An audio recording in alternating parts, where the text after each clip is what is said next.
திருவாக்கும் செய்கருமும் கைக்கூட்டும் செஞ்சொல் பெருவாக்கும் பீடும் பெருக்கும் உருவாக்கும் ஆதலால் வானோரும் ஆணை முகத்தானை காதலால் கூப்போர்த்தம் கை. ஓம் சிவசிவ என்கிற தீவினையாளர் சிவசிவ என்றிட தீவினை மாலும் சிவசிவ என்றிட தேவருமாவார் சிவசிவ என்ன சிவகதி தானே. ஆலய தீபம் சேனல் வாயிலாக உங்களை சந்திப்பதில் மகிழ்ச்சி அடைகிறேன். நான் தருமபுரி ஜோதிடர் பாலாஜி. நம்ம ஆலய தீபம் சேனலில் பார்த்திங்கன்னா நிறைய விஷயங்கள் நம்ம பார்த்துட்ருக்கோம். ஒருத்தருடைய குழந்தையோடைய படிப்பு, அவர்களுடைய வேலை, தொழில், உடல் ஆரோக்கியம், வருமானம் எப்படி வரும், ஒரு திருமண வாழ்க்கை எப்படி அமையும், எந்த மாதிரியான கோயில்களுக்கு சென்று வரும்போது இவர்களுக்கு அது வேலை செய்யும். இது ஜோதிடர் சொல்லிட்டார், இந்த கோயில் போனால் அந்த கோயில் போனால் பரிகாரம் செஞ்சால் ஆனால் வேலை செய்யலை, எதை செஞ்சால் என்ன நடக்கும், செல்வத்துக்கு எந்த கோயிலுக்கு போகணும், ஆயுளுக்கு எந்த கோயிலுக்கு போகணும், தொழிலுக்கு எந்த கோயிலுக்கு போகணும் அப்படின்ற மாதிரியான விஷயங்கள் இருக்குது. மொத்தமாக எல்லாருமே திருச்செந்தூர் போயிட்டோம் அப்படின்னா எல்லாருக்குமே கல்யாணம் ஆகிடும் அப்படின்றதெல்லாம் கிடையாது.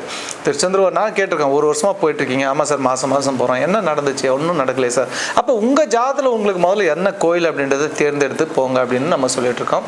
ஸோ அந்த மாதிரியான நிறைய விஷயங்கள் வாஸ்து, நியூமராலஜி, இந்த மாதிரியான விஷயங்கள் எல்லாம் நீங்கள் தெரிஞ்சுக்கணும் அப்படின்ற பஸ்ஸில் நம்ம சேனலை சப்ஸ்கிரைப் பண்ணிக்கோங்க. இந்த வீடியோ உங்களுக்கு நல்லா பிடிச்சிருக்கு அப்படின்னும் போது அதை உங்களுடைய குரூப்பில் இல்லை பல பேருக்கு ஷேர் பண்ணுங்கள். அதனால் இயற்கையோட அதை பிரபஞ்ச சக்தி உங்களுக்கு ஒரு விஷயத்தை கொடுக்கும். சரி, ஓகே, நம்ம நிறைய பார்க்கலாம்.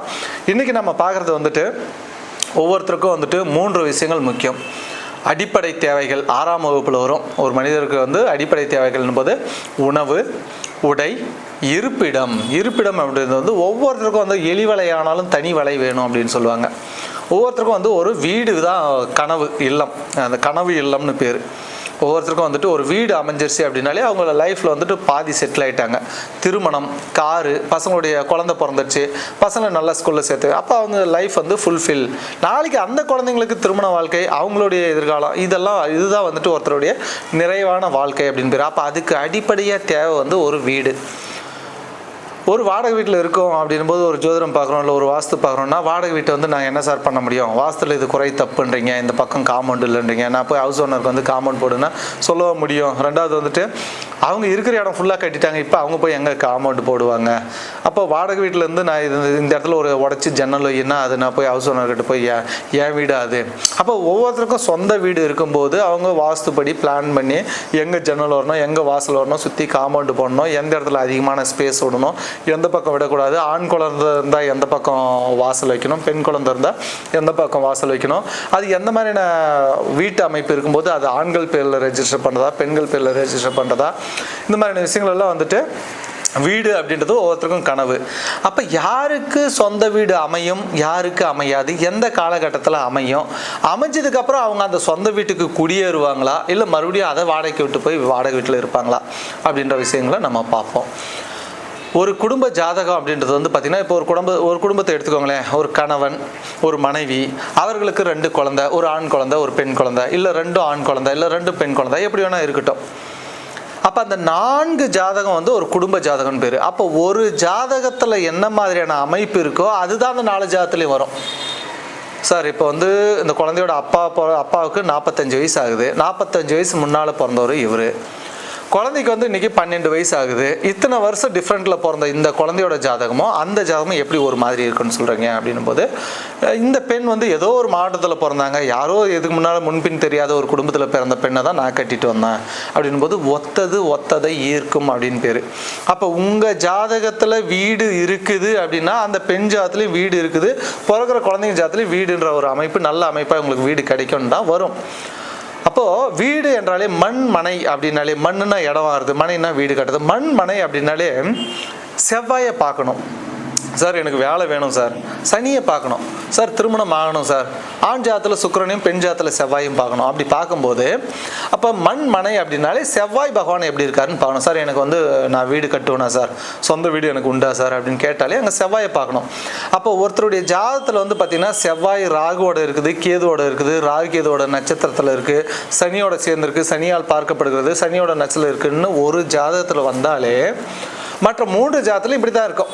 சார், செவ்வாய் கேதோட இருக்குது, அந்த குழந்தை ஜாதத்தில் செவ்வாயோட சனி இருக்குது, இந்த ஜாதத்தில் செவ்வாயை சனி பார்க்குது, இந்த ஜாதத்தில் செவ்வாய் ராகுவோட இருக்குது, ராகு கேதோட நட்சத்திரம் இருக்குது. அப்போ அந்த 4 பேரோட ஜாதகமே செவ்வாயோட பாதிப்பில் தான், அதாவது செவ்வாய் பாதிப்படைஞ்சிருக்கும். அப்போ அப்போ இவர்கள் வந்து மேக்சிமம் வந்துட்டு ஒவ்வொரு கட்டத்துக்குமே போராடி தான் வருவாங்க. சார் ஒரு இடம் வாங்குறதுல நிறைய ஸ்ட்ரகிள் சார். அந்த இடத்த போய் பார்த்ததுலேருந்து அதுக்கு அட்வான்ஸ் கொடுத்ததுலேருந்து அதுக்கு நிறைய போட்டி வந்து அதுக்கப்புறம் ரெஜிஸ்ட்ரி ஆஃபீஸ் போனால் அங்கே வந்து ரெஜிஸ்டர் வரல, பத்திரம் உள்ள கொடுத்தோம், வேலை ஆகலை, அதில் வந்து வெள்ளங்க வந்துருச்சு. இப்படி ஒவ்வொன்றுத்துக்குமே தடைகள் ஒன்று. ரெண்டாவது, வீடு கட்டுறதுக்கு பூமி பூஜை போட்டோம் சார். பூமி பூஜை போட்டு 3 மாதமாக கட்ட ஆரம்பிக்க முடியல, ஆள் கிடைக்கல, இன்ஜினியர் கிடைக்கல, பிளான் சரியில்லை. ஸோ அடுத்து பார்த்தீங்கன்னா கடகால் போட்டோம் சார், நல்லா பேஸ்மெண்ட் போட்டு முடிச்சாச்சு, ஆனால் அதுக்கப்புறம் வந்து வேலை நின்று போச்சு, வரல. இந்த மாதிரி நிறைய தடைகளை சந்தித்து வருவாங்க. அவங்க ஒரு காலகட்டத்தில் பார்த்தீங்கன்னா வெறுத்தே போயிடுவாங்க. வீடு கட்டி முடிக்கிறதுக்குள்ளே எல்லாருமே என்னை ஏமாற்றிட்டாங்க சார். இன்ஜினியர்லேருந்து, ஒரு ப்ளம்பர்லேருந்து, ஒரு டைல்ஸ் போடுற ஆள்லேருந்து, ஒரு கொத்தனாலேருந்து அத்தனை பேரும் என்னை ஏமாற்றிட்டாங்க சார் அப்படின்னு சொல்லுவாங்க. அதுக்கெல்லாம் காரணம் பார்த்திங்கன்னா அவங்க ஜாதத்தில் இல்லாமல் யாரும் வந்து இவங்கள ஏமாற்றலை. இவங்ககிட்டலாம் ஏமாறணும், இவ்வளோ தடைகள் வந்து இவங்க ஃபேஸ் பண்ணணும் அப்படின்ற அமைப்பு அவங்க ஜாதத்தில் இருக்குது. அப்போது சரி சார் எல்லாம் கட்டி முடித்தேன் சார். கட்டி முடிச்சுட்டு எனக்கு வந்து வேலை வெளியில் கிடச்சிருச்சு, நான் ஃபேமிலிக்கு ஒன்று வாடகை வீட்டுக்கு போய்ட்டு இந்த வீடை வாடகைக்கு விட்ருக்கேன். அப்போ ஜாதகத்தில் செவ்வாய் நல்லா இருந்தால் மட்டுமே சொந்த வீட்டில் இருக்க முடியும். முதல்ல அது சொந்த ஊரில் கட்ட முடியுமான்னு பார்க்கணும். அப்பா சொத்து தாத்தா சொத்துல கட்ட முடியுமான்னு பார்க்கணும். கட்டினா அதில் இருப்பாங்களா, கட்டி அதில் இருந்தால் இவங்களுக்கு வளர்ச்சி உண்டா, ஒவ்வொரு விஷயத்தையுமே வந்துட்டு இங்கே ஜோதிடம் ஜாதகம் வந்து நிர்ணயிக்கும். இதை தெரிஞ்சுட்டு தான் செய்யணும். நான் கேட்டிருக்கேன் சார், சொந்த வீடே உங்களுக்கு அமையாதே சார், சொந்த வீடெல்லாம் கட்டியாச்சு சார், அந்த வீட்டில் இருக்கீங்களா? இல்லை சார், அந்த வீடு வாடகை விட்டு நாங்கள் வந்து வெளியில் இருக்கோம், நாங்கள் வாடகையில் இருக்கோம் அப்படின்னும் போது அப்போ என்ன விஷயம்னா, ஜாதக ரீதியாக அவர்களுக்கு வீடு அமைப்பு இருக்கா? அதாவது வீடு அமைப்பே இல்லாத எப்படி சார் வீடு கட்டிட்டாங்க அப்படின்னும் போது கோச்சாரத்தில் குரு வந்து செவ்வாயை பார்க்கும்போது நான் கேட்பேன், என்ன சார் வீடு கட்டணும்னு கேள்வியா? அதுக்கு தானே வந்து உட்காந்து. ஆமாம் சார் வீடு கட்டலான்னா இப்போ 20 நாளாக இந்த ஐடியா வந்துச்சா? ஆமாம் சார் இப்போ 20 நாளாக தான் வீடு கட்டி ஆகணும்னு ஒரு தீவிரமாக இருக்கும் அப்படின்னு சொல்லி வருவாங்க. அப்படின்னும் போது கோச்சாரத்தில் வர்ற கிரகங்கள் ஒரு 3 மாதம் சப்போர்ட் பண்ணும்போது அந்த குரு பகவான் வந்து செவ்வாயை பார்க்கும்போது செவ்வாய் ராகுவோட இருக்குது, கேதுவோட இருக்குது, அந்த ராகு கேதுவோட தன்மைகள் கொஞ்சம் குறையும் போது இவங்க வீட்டு வேலையை ஆரம்பிச்சிருவாங்க, வீடு கிட்டுக்கிட்டுன்னு வந்துடும். அதுக்கப்புறம் வந்து மறுபடியும் நடந்துட்டுச்சு அப்படின்னும் போது அங்கே ராகு கேது வந்து பலமாக இருக்கும்போது அது கொஞ்சம் தடைப்பட்டு மறுபடியும் ஒரு வருஷம் கழித்து மறுபடியும் குருவோட பார்வை ஏதாவது வரும்போது மறுபடியும் வீட்டு வேலையை தொடர்ந்து நடத்தி முடிச்சிட்டோம் அப்படின்னும் போது. ஆனால் ராகு கேது அவங்க ஜாதத்தில் செவ்வாயோட சம்மந்தப்பட்டாலையும் 4ஆம் இடம் வந்துட்டு வீடு வண்டி வாகனம்னு பேர். அப்போ 4ஆம் இடத்துல ராகு கேது சம்மந்தப்படுது, 4ஆம் இடத்த வந்து சனி பார்க்குறாரு அப்படின்னும் போது இதெல்லாம் தடைகள் ஏற்பட்டு தான் இவங்களுக்கு கிடைக்கும். கிடைச்சதுக்கப்புறம் இவங்க அந்த வீட்டில் வாழாமல் இவங்க அதை வாடகைக்கு விட்டு இவங்க போய் ஒரு வாடகை வீட்டில் தான் இருப்பாங்க. ஒன்று. ரெண்டாவது விஷயம் பார்த்தீங்கன்னா 4ஆம் இடம்ன்றதும் சரி, செவ்வாய்ங்கிறதும் சரி, சுக்கிரன்றதும் சரி. சுக்கிரன்னா வண்டி வாகனம், வீடு வண்டி வாகனம்னு பேர். செவ்வாயும் பார்த்தீங்கன்னா மண் மனை இயந்திரம்னு பேர், வண்டி வாகனம் தான் குறிப்பிடும். 4ஆம் இடம் வந்து சொத்து வண்டி வாகனம்னு பேர். அப்போ இதெல்லாம் பாதிக்கப்படும் போது அவர் கார் வாங்கிட்டார் சார், ஒரு 15 லட்ச ரூபாயில் கார் வாங்கிட்டார் சார், 20 லட்ச ரூபாயில் கார் வாங்கிட்டார் சார். அது எல்லாத்தையும் என்ன செய்வார், எல்லாத்தையும் காரில் ஏற்றி விட்டு இவருக்கு பார்த்தா இடம் இருக்காது. சரி நீங்கள் முன்னால் போங்க, நான் பின்னால் பைக்கில் வந்துடுறேன். அப்போ இவருக்கு வந்துட்டு காரில் உட்காந்துன்னு போனோம் அப்படின்ற யோகம் கிடையாது. இவர் ஜாதத்தில் 4ஆம் இடம் பாதிக்கப்பட்டிருக்குல்ல. இப்போ காரு வாங்கியாச்சு, ஒரு விசேஷத்துக்கு கல்யாணத்துக்கு கிளம்பிட்டோம், எல்லாத்தையும் பொண்ணு ஏற்றியாச்சு, மருமகனை ஏற்றியாச்சு, பேர குழந்தைங்களை ஏற்றாச்சு, ஒய்ஃபை ஏற்றியாச்சு, எல்லாரும் ஏற்றியாச்சு, மகன் உட்காந்து டிரைவிங் சீட்டில் உட்காந்தாச்சு, எல்லாம் ஃபுல்லு காரு. சரி ஓகே நீங்கள் முன்னால் போங்க, நான் பின்னாலே வண்டியில் வந்துடுறேன். அப்போ இவருக்கு வந்து காரு இவர் தான் காரு வாங்கினாரு, இவர் அதில் உட்காந்து ட்ராவல் பண்ணுற யோகம் கிடையாது அப்படின்ற ஒரு அமைப்பு. அது 4ஆம் இடம் பாதிக்கப்பட்டவங்களுக்கு. அப்போ என்ன சார் செய்யறது? அப்போ 4ஆம் இடம் பாதிக்கப்பட்டிருக்கா, அல்லது செவ்வாய் பாதிக்கப்பட்டிருக்கா, அல்லது சுக்கிரன் பாதிக்கப்பட்டிருக்கா, எந்த கிரகம் பாதிக்கப்பட்டிருக்கு, அது சனியால் பாதிக்கப்பட்டதா, ராகுவால் பாதிக்கப்பட்டதா, கேதுவால் பாதிக்கப்பட்டதா அப்படின்ற விஷயத்தை பார்த்துட்டு, இல்லை 4ஆம் இடம் வந்து முடக்கு அப்படின்ற ஒரு விஷயம் வரும், அல்லது திதி சூன்யத்தில் பாதிக்கப்பட்டிருக்கா.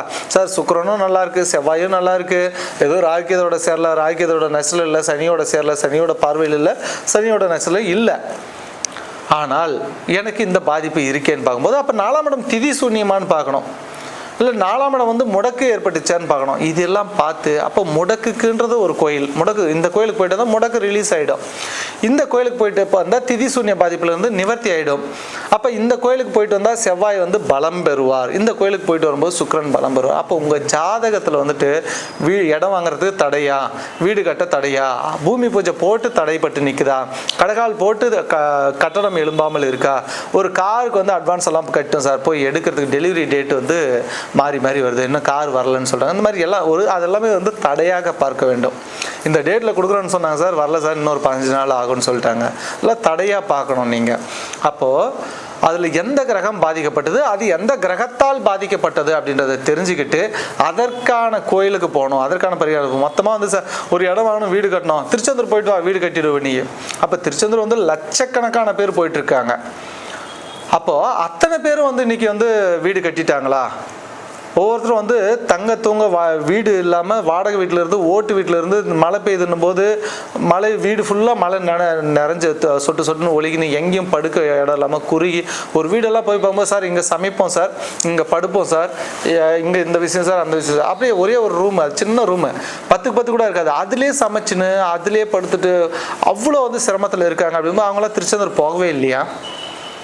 அப்போது எந்த இடம் போயிட்டு வந்தால் அவங்க ஜெயிப்பாங்க அப்படின்றது இருக்குது.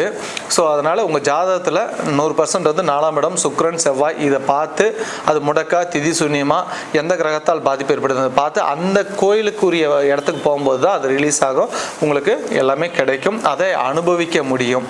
இதை பார்த்துக்கோங்க. ஸோ நம்ம சேனல் வந்து சப்ஸ்கிரைப் பண்ணிக்கோங்க. என்னுடைய மொபைல் நம்பர் வந்து இதில் கீழே வந்து டிஸ்பிளேயில் இருக்கும். ஸோ உங்களுக்கு ஏதாவது ஜாதகம் பார்க்கணும் அப்படின்ற பட்சத்தில் வந்துட்டு நீங்கள் தாராளமாக வந்து ஆன்லைனில் உங்களுடைய வாட்ஸ்அப்பில் வந்து உங்கள் ஜாதகத்தை அனுப்பும்போது பார்த்து கொடுக்கப்படும். நன்றி. வாழ்க வளமுடன்.